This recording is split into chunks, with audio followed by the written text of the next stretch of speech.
Parshat Lech begins with the command Kadosh Baruch Hu gives Avram Avinu, that famous command to the first Jew, Lech Lecha, to go. And part of the promise that Avram Avinu is told in leaving his home, his birthplace, is in the second pasuk, and I will make of you a great nation, I will bless you, and make your name great, and you shall be a blessing. Ve'yeh bracha. On this phrase, and you shall be a blessing, source 2, Rashi quotes the Gemara Psachim that says that this is a reference to the first blessing in the Shemona Esrei called Avod, patriarchs.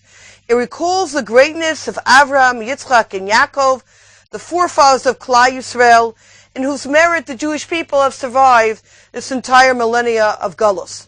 But the Gemara says, one might think that the bracha should conclude with all three names.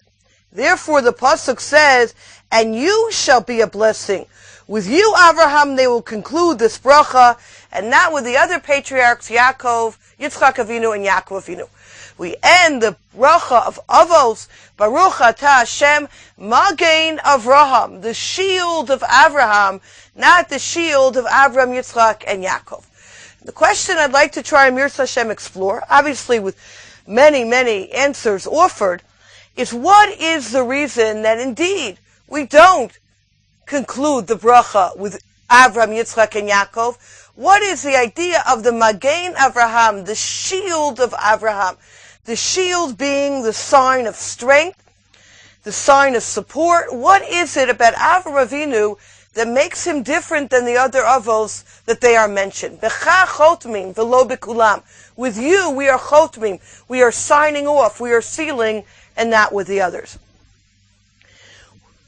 Just to be able to get a general overview of what we're talking about, Rabbi Kurzer in The Art of Jewish Prayer notes that the bracha begins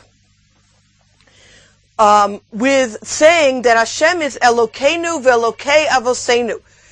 And it notes that Avraham is noted individually, Elokei Avraham, Elokei Yitzchak, Elokei Yaakov, because each one of these figures had a different relationship with Hashem.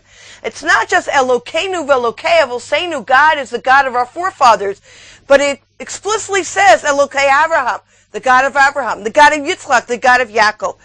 And the reason our rabbis explain is because each one saw Hashem in a different light. Source 3, the asterisk, Avraham saw this loving kindness manifested in the world as testimony to Hashem's existence. Avraham himself served Hashem through his own trait of loving kindness. When a person has a certain positive trait, he will tend to see it also as it appears in other people, as it is manifested in other places. That's the idea as well. As we continue in the Shemona Esrei, we describe Hashem as Hagadol, the great. The great, Hashem's aspect of greatness is Zu Midas Tuvcha. Hashem's greatness is his act of kindness, is his goodness. So this Elokei Avraham is parallel to Hagadol, because that's the attribute that Avram Avinu saw in HaKadosh Baruch Hu.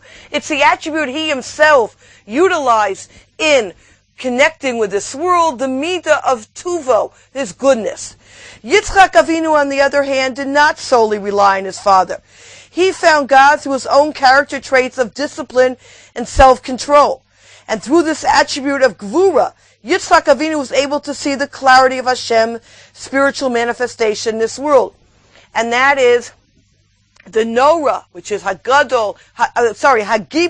Hashem is referred to as Hagibur. This Gvura is parallel to Yitzchak Avinu, how he saw the world in terms of this restraint, self-control. And finally, the third phrase we describe Hashem, Hagadol, Hagibur, v'Hanorah. The aspect of Norah is connected to Elokei Yaakov. Yaakov Avinu in 4 attribute Yaakov's attributes of truth and beauty were the paths through which he found, served, and related to God. He was able to reconcile the seeming contradiction between God's giving to the world and his holding back from giving or punishing people.